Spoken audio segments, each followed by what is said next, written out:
प्रिय नमस्कार छात्रों, आप सबका स्वागत है एमएनपी क्लासेज में। आज हम क्लास 12 भौतिक विज्ञान अध्याय 3 के एक टॉपिक एक परिपथ में परिवर्ती प्रतिरोध के बारे में अध्ययन करेंगे। तो चलिए देर न करते हुए वीडियो को शुरू करते हैं।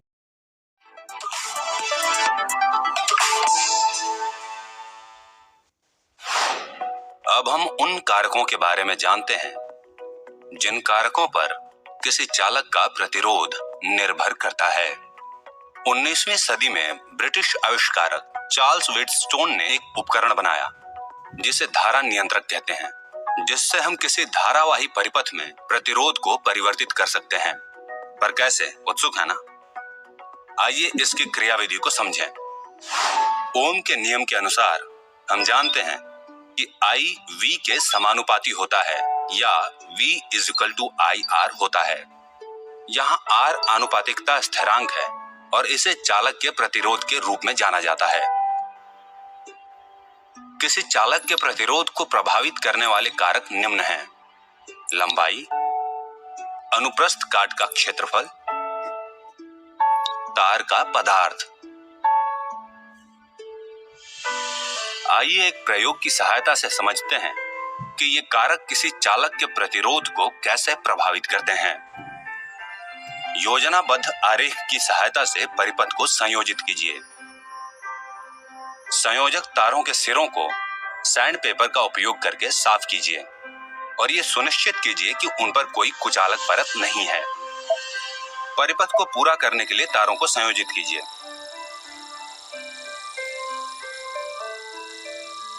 एमीटर, वोल्टमीटर और स्केल की अल्पतमांक को नोट कीजिए। किसी भी उपकरण का अल्पतमांक उसका सबसे छोटा माप होता है जिसे वो माप सकता है। अब सेटअप तैयार है। इस सेटअप का उपयोग करके हम उन कारकों के बारे में जान सकते हैं जो एक तार के प्रतिरोध को प्रभावित करते हैं। आइए पहले समझते हैं कि चालक की लंबाई उसके प्रतिरोध को कैसे प्रभावित करती है। कारक 1, चालक की लंबाई। यहां हमने नाइक्रोम से बना हुआ एक चालक तार लिया है जिसके अनुप्रस्थ काट का क्षेत्रफल 0.25 × 10⁻⁻7 मीटर स्क्वायर है। क्रोकोडाइल क्लिप की सहायता से चालक तार की लंबाई को 20 सेंटीमीटर तक सेट कर दीजिए। स्विच को बंद कर दीजिए ताकि परिपथ में धारा प्रवाहित हो सके। एमीटर और वोल्टमीटर के पाठ्यांक को ज्ञात कीजिए और प्रेक्षण सारणी में इसे दर्ज कीजिए। हम तार के सिरों के बीच विभवांतर V और तार से प्रवाहित धारा I को जानते हैं। अब हम निम्न सूत्रों के उपयोग से प्रतिरोधक के प्रतिरोध की गणना कर सकते हैं। R = V/I। प्रतिरोधकता ρ, प्रतिरोध R, अनुप्रस्थ काट क्षेत्रफल A और लंबाई L के बीच संबंध सूत्र निम्न है। ρ = R × A/L या R = ρ × L/A। प्रतिरोध बनाम लंबाई के आलेख पर संगत बिंदु को अंकित कीजिए। क्रोकोडाइल क्लिप का उपयोग करके चालक की लंबाई को बदलते हुए कम से कम 3 और आंकड़े दर्ज कीजिए। आलेख पर बिंदुओं को मिलाएं। प्रेक्षण सारणी और आलेख से हम निष्कर्ष निकाल सकते हैं कि नियत अनुप्रस्थ काट के क्षेत्रफल के लिए दिए गए तापमान पर तार की लंबाई उसके प्रतिरोध के समानुपाती होती है। कारक 2, तार के अनुप्रस्थ काट का क्षेत्रफल। 50 सेंटीमीटर लंबाई का नाइक्रोम से बना हुआ चालक तार लीजिए। अनुप्रस्थ काट के क्षेत्रफल को 0.2 × 10⁻⁻7 मीटर स्क्वायर लीजिए। परिपथ में धारा को प्रवाहित होने के लिए स्विच को बंद कीजिए। एमीटर और वोल्टमीटर के पाठ्यांक को ज्ञात कीजिए और उसको प्रेक्षण सारणी में दर्ज कीजिए।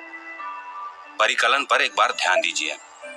R बनाम 1/A के आलेख पर संगत बिंदुओं को अंकित कीजिए। तार के अनुप्रस्थ काट के क्षेत्रफल को बदलते हुए कम से कम 3 और आंकड़े दर्ज कीजिए। आलेख पर बिंदुओं को आपस में मिलाइए। प्रेक्षण सारणी और आलेख से हम निष्कर्ष निकाल सकते हैं उसके दिए गए तापमान पर तार की नियत लंबाई के लिए तार का प्रतिरोध तार के अनुप्रस्थ काट के क्षेत्रफल का व्युत्क्रमानुपाती होता है।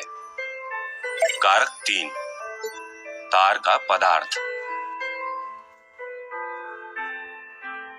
50 सेंटीमीटर लंबाई और अनुप्रस्थ काट क्षेत्रफल 0.25 इंटू 10⁻⁻7 मीटर स्क्वायर का एक चालक तार लीजिए। मान लीजिए कि चालक नाइक्रोम का बना है। परिपथ में धारा को प्रवाहित होने के लिए स्विच को बंद कीजिए। एमीटर और वोल्ट मीटर के पाठ्यांक को ज्ञात कीजिए और उसको प्रेक्षण सारणी में दर्ज कीजिए। परिकलन पर एक बार ध्यान दीजिए। R बनाम रो के संगत दंड आलेख को ध्यान से देखिए।